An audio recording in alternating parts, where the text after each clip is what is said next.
Hello welcome back to yummy Malabar. ഇന്ന് നമ്മൾ ഒരു കിഡിലൻ റെസിപ്പിയാണ് ചെയ്തെടുക്കുന്നത്. വെറും 2 ചേരുവകൾ മാത്രം യൂസ് ചെയ്തിട്ട് ഒരു 5 മിനിറ്റ് പോലും വേണ്ട നമുക്കിത് ചെയ്തെടുക്കാനായിട്ട്. കുട്ടികളാണെങ്കിലും വലിയവരാണെങ്കിലും എല്ലാവർക്കും ഒരേപോലെ ഇഷ്ടമാകുന്ന ഒരു കിഡിലൻ റെസിപ്പി. ഇത് നിങ്ങൾ ഉറപ്പായിട്ടും ട്രൈ ചെയ്ത് നോക്കണം. അത്രയും രുചിയാണ്, അത്രയും എളുപ്പമാണ്. അപ്പോൾ നമുക്കൊട്ടും താമസിയാതെ വീഡിയോയിലേക്ക് പോകാം. അപ്പോൾ ഈ റെസിപ്പിക്കായിട്ട് 3 ഹൈഡ് ആൻഡ് സീക്ക് ബിസ്ക്കറ്റ് എടുത്തിട്ടുണ്ട്. അപ്പോൾ നിങ്ങൾക്ക് ചോക്ലേറ്റ് ഫ്ലേവറുള്ള ഏത് ബിസ്ക്കറ്റും ഇതിനായിട്ട് യൂസ് ചെയ്യാം. പക്ഷേ ഞാൻ പ്രിഫർ ചെയ്യുന്നത് ഈ ബിസ്ക്കറ്റ് യൂസ് ചെയ്യുന്നതാകും ഒന്നുകൂടെ നല്ലത്. ഇപ്പോൾ നിങ്ങൾക്ക് ഈ 3 പാക്ക് എടുക്കണ്ട എങ്കിൽ ഒരു പാക്ക് എടുത്തിട്ട് ചെയ്താലും മതി. അപ്പോൾ നിങ്ങൾക്ക് കുറച്ച് ക്വാണ്ടിറ്റിയാണ് വേണ്ടതെങ്കിൽ ഒരു പാക്ക് എടുത്ത് ചെയ്താലും മതി. ഇനി നമുക്ക് അടുത്തതായി ചെയ്യേണ്ടത് ഈ ബിസ്ക്കറ്റ് എല്ലാം നമുക്ക് ഒരു മിക്സിയുടെ ജാറിലിട്ടിട്ട് ഒന്ന് പൊടിച്ചെടുക്കണം. നന്നായിട്ട് നല്ല ഫൈനായിട്ട് പൊടിച്ചെടുത്തിട്ട് വരാം. ബിസ്ക്കറ്റ് ഇപ്പോൾ ഇവിടെ പൊടിച്ചെടുത്തിട്ടുണ്ട്. ഇനി നമുക്ക് ഇതൊരു ബൗളിലേക്ക് മാറ്റിയെടുക്കാം. ഇതുപോലെ ബാക്കി പാക്കിലുള്ള ബിസ്ക്കറ്റ് എല്ലാം നമുക്ക് പൊടിച്ചെടുക്കാം.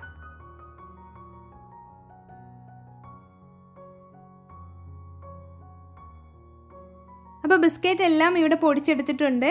ഇനി നമുക്ക് ഇതിലേക്ക് മിൽക്ക് മെയ്ഡ് ചേർക്കണം. അപ്പോൾ മിൽക്ക് മെയ്ഡ് ഇല്ലാന്നുണ്ടെങ്കിൽ നിങ്ങൾക്ക് പാലും യൂസ് ചെയ്യാം, ഒരു കുഴപ്പമില്ല.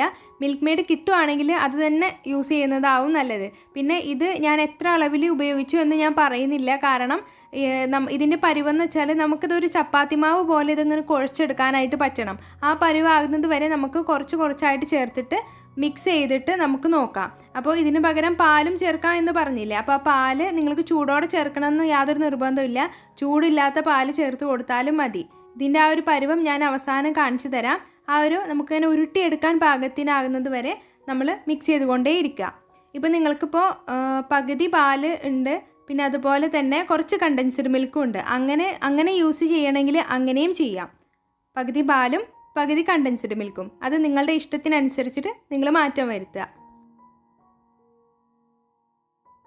അപ്പോൾ കണ്ടൻസ്ഡ് മിൽക്ക് തികയാതെ വന്നപ്പോൾ ഞാൻ ഒരു 2 ടേബിൾ സ്പൂൺ അളവിൽ പാലും കൂടി ചേർത്തിട്ട് വീണ്ടും നന്നായിട്ടൊന്ന് കുഴച്ചെടുക്കുകയാണ്. ഈ നമ്മൾ ചേർക്കുന്നത് പാലാണെങ്കിലും കണ്ടൻസ്ഡ് മിൽക്കാണെങ്കിലും ഈ ബിസ്ക്കറ്റ് പൊടിച്ചതിൻ്റെ എല്ലാ സൈഡിലേക്കും എത്തി നന്നായിട്ട് നനഞ്ഞ് കുതിർന്ന് നല്ല ചപ്പാത്തി മാവിൻ്റെ പരുവത്തിലായി വരുന്നത് വരെ വേണം നമ്മളിത് കുഴച്ചെടുക്കാനായിട്ട്. അപ്പോൾ ഇതാ നമ്മുടെ ബിസ്ക്കറ്റ് എല്ലാം ഇതുപോലെ നല്ല മാവായിട്ട് റെഡിയായി വന്നിട്ടുണ്ട്. ഇനി നമുക്കിത് സെറ്റ് ചെയ്തെടുക്കാം. ഇത്രയേ ഉള്ളൂ നമ്മുടെ റെസിപ്പി ചെയ്തെടുക്കാനായിട്ട്. അപ്പോൾ സെറ്റ് ചെയ്തെടുക്കാനായിട്ട് ഇതുപോലുള്ളൊരു പാത്രം എടുത്തിട്ടുണ്ട്. അതിൻ്റെ താഴെ ബട്ടർ പേപ്പർ വെച്ച് കൊടുത്തിട്ടുണ്ട്. നിർബന്ധമില്ല, ബട്ടർ പേപ്പർ വെക്കണമെന്ന് നിർബന്ധമൊന്നുമില്ല. എന്നിട്ട് നമ്മളിതാ ഒരു സ്പാച്ചുലയിൽ ഒരല്പം ഓയിലൊന്ന് സ്പ്രെഡ് ചെയ്തിട്ട് ഇതുപോലെ അങ്ങ് ലെവൽ ചെയ്തെടുക്കുകയാണ്. അപ്പോൾ നിങ്ങൾക്ക് സ്പൂണോ അല്ലെങ്കിൽ ഇതുപോലെ സ്പാച്ചുല ഇല്ലെങ്കിലും കുഴപ്പമൊന്നുമില്ല. നിങ്ങളുടെ കൈയിൻ്റെ അടിവശത്ത് ഒരല്പം ഓയിൽ സ്പ്രെഡ് ചെയ്തിട്ട് കൈ കൊണ്ട് സ്പ്രെഡ് ഇത് കൊടുത്താലും മതി.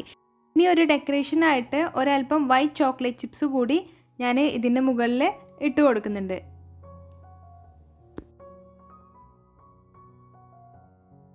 അപ്പോൾ നമ്മുടെ റെസിപ്പി ഇവിടെ റെഡി ആയിട്ടുണ്ട്. ഞാനൊരു കത്തി വെച്ചിട്ട് ഇത് കട്ട് ചെയ്ത് കൊടുത്തിട്ടുണ്ട് നമുക്കിങ്ങനെ ഷേപ്പായിട്ട് കിട്ടാനായിട്ട്. അപ്പോൾ നിങ്ങൾക്ക് വേണമെങ്കിൽ ഇത് തണുപ്പിച്ചിട്ടും കഴിക്കാം, തണുപ്പിക്കാതെയും കഴിക്കാം. വളരെ ടേസ്റ്റിയാണ്, അതേസമയം വളരെ എളുപ്പമാണ്. ഒരു 5 മിനിറ്റ് പോലും വേണ്ട നമുക്കിത് ചെയ്തെടുക്കാനായിട്ട്. എല്ലാവർക്കും ഒരേപോലെ ഇഷ്ടമാകുന്നുള്ള കാര്യത്തിൽ ഒരു സംശയവുമില്ല. അപ്പോൾ എല്ലാവരും ഈ റെസിപ്പി ട്രൈ ചെയ്ത് നോക്കുമല്ലോ. ട്രൈ ചെയ്തിട്ട് ഫീഡ്ബാക്ക് അറിയിക്കാൻ മറക്കരുത്. അപ്പോൾ എല്ലാവർക്കും ഇന്നത്തെ വീഡിയോ ഇഷ്ടമായി എന്ന് വിശ്വസിക്കുന്നു. വീഡിയോ ഇഷ്ടമായാൽ എല്ലാവരും ലൈക്ക് ചെയ്യാനും ഷെയർ ചെയ്യാനും ചാനൽ ഇതുവരെ സബ്സ്ക്രൈബ് ചെയ്യാതെ കാണുന്നവരുണ്ടെങ്കിൽ സബ്സ്ക്രൈബ് ചെയ്ത് സപ്പോർട്ട് ചെയ്യാനും മറക്കരുത്. താങ്ക്